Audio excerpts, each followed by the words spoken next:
I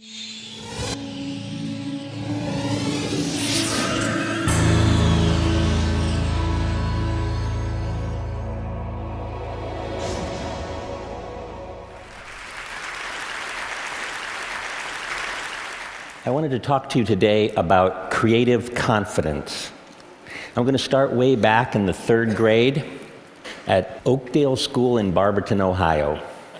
I remember one day my best friend Brian was working on a project. He was making a horse out of the clay that our teacher kept under the sink. And at one point, one of the girls that was sitting at his table, seeing what he was doing, leaned over and said to him, "That's terrible. That doesn't look anything like a horse." Right? And Brian's shoulders sank, and he wadded up the clay horse and he threw it back in the bin. I kind of never saw Brian do a project like that ever again. And I wonder how often that happens, you know? It seems like when I tell that story of Brian to my class, you see, a lot of them want to come up after class and tell me about their similar experience, how a teacher shut them down or how a student was particularly cruel to them. And they some kind of opt out of thinking of themselves as creative at that point, right? And I see that opting out that happens in childhood, and it moves in and becomes more ingrained even by the time you get to adult life. So we see a lot of this. You know, when we have a workshop or we have clients in to work with us side by side, eventually we get to the point in the process that's kind of fuzzy or unconventional. And eventually these big shot executives whip out their BlackBerries and they say they have to make really important phone calls and they head for the exits. And they're just so uncomfortable. When we track them down and ask them what's going on, they say something like, "I'm just not the creative type." But we know that's not true. If they stick with the process, if they stick with it, they end up doing amazing things. And they surprise themselves just how innovative they and their teams really are. So I've been looking at this kind of fear of judgment that we have, you know, that you don't do things, you're afraid you're going to be judged. If you don't, you know, say the right creative thing, you're going to be judged. And I had a major breakthrough when I met the psychologist Albert Bandura. I don't know if you know Albert Bandura, but if you go to Wikipedia, it says that he's the 4th most important psychologist in history. You know, like Freud, Skinner, somebody in Bandura. Bandura is 86, and he still works at Stanford. He's just a lovely guy. And so I went to see him because he's just worked on phobias for a long time, which I'm very interested in. He had developed this way, this kind of methodology that ended up curing people in a very short amount of time. Like in 4 hours, he had a huge cure rate of people who had phobias. And we talked about snakes. I don't know why we talked about snakes. We talked about snakes and fear of snakes as a phobia. And it was really enjoyable, really interesting. He told me that he'd invite the test subject in, and he'd say, "You know, there's a snake in the next room, and we're going to go in there." And to which he reported that most of them replied, "Hell no, I'm not going in there." Certainly if there's a snake in there. But Bandura has a kind of a step-by-step process that was super successful. So he'd take people to this like two-way mirror looking into the room where the snake was, and he'd get them comfortable with that.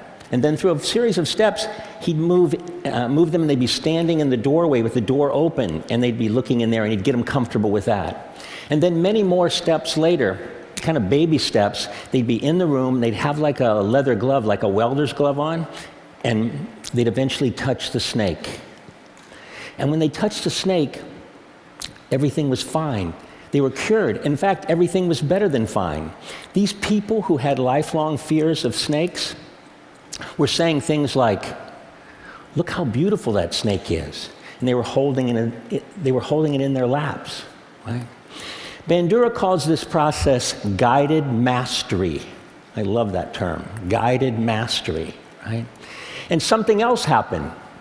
These people who went through the process and touched the snake ended up having less anxiety about other things in their lives, right? They tried harder, they persevered longer, and they were more resilient in the face of failure.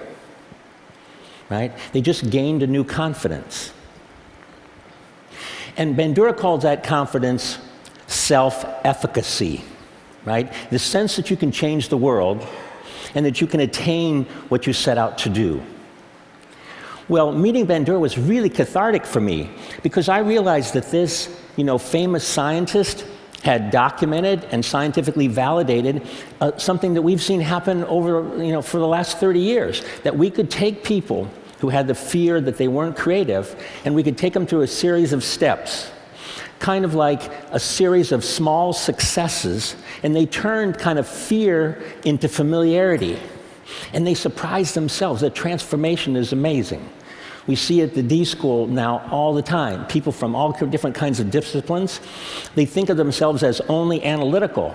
And they come in and they go through the process, our process, they build confidence, and now they think of themselves differently. And they're totally emotionally excited about the fact that they walk around thinking of themselves as a creative person.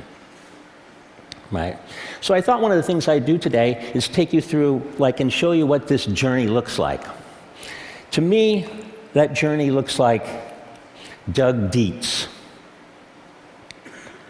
Doug Dietz is a technical person. He designs medical imaging equipment, large medical imaging equipment. He's worked for GE, and he's had a fantastic career. But at one point, he had a moment of crisis. He was in the hospital looking at one of his MRI machines in use when he saw a young family and his little girl. And that little girl was crying and was terrified.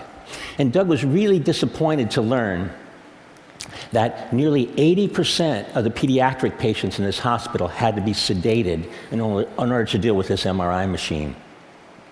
Right? And this was really disappointing to Doug because before this time, he was proud of what he did. He was saving lives with this machine. But it really hurt him to see the fear that this machine caused in kids. About that time, he was at the D School at Stanford taking classes. He was learning about our process, about design thinking, about empathy, about iterative prototyping. And he would take this new knowledge and do something quite extraordinary. He would redesign the entire experience of being scanned. And this is what he came up with. He turned it into an adventure for the kids. He painted the walls and he painted the machine, and he got the operators retrained by people who know kids, like, children's museum people. And now, so when the kid comes, it's an experience. And they talk to him about the noise and the movement of the ship. And when they come, they say, okay, you're going to go into the pirate ship, but be very still because we don't want the pirates to find you. Right? And the results were super dramatic. Right? So from something like 80% of the kids needing to be sedated to something like 10% of the kids needing to be sedated. And the hospital and GE were happy too because you didn't have to call the anesthesiologist all the time, they could put more kids through the machine in a day. So the quantitative results were great. But Doug's results that he cared about were much more qualitative. He was with one of the mothers waiting for her child to come out of the scan, and when the little girl came out of her scan, she ran up to her mother and said, "Mommy, can we come back tomorrow?" Right? And so I've heard Doug tell the story many times of his personal transformation and the breakthrough design that happened from it. But I've never really seen him tell the story of the little girl without a tear in his eye. Doug's story takes place in a hospital. I know a thing or two about hospitals. A few years ago, I felt a lump on the side of my neck. And it was my turn in the MRI machine. It was cancer. It was the bad kind. I was told I had like a 40% chance of survival. So while you're sitting around with the other patients in your pajamas and everybody's pale and thin, and you're waiting for your turn to get the gamma rays, you think of a lot of things. Most of you think about, am I going to survive? And I thought a lot about, what was my daughter's life going to be like without me? But think about other things.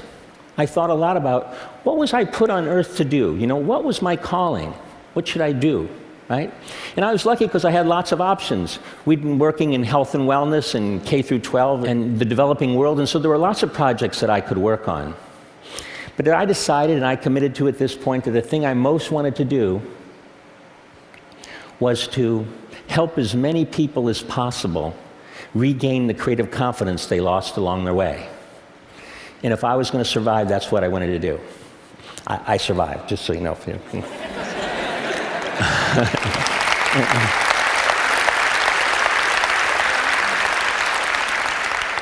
I really believe that when people gain this confidence, and we see it all the time at the D School and at IDEO, that they actually start working on the things that are really important in their lives. We see people quit what they're doing and go in new directions. We see them come up with more interesting and more ideas so that they can choose from better ideas. And they just make better decisions. So I know at TED you're supposed to have a change the world kind of thing, isn't that? Everybody has a change the world thing. If there is one for me, this is it, to help this happen. So I hope you'll join me on my quest. You as kind of thought leaders, it would be really great if you didn't let people divide the world into the creatives and the non-creatives like it's some God-given thing.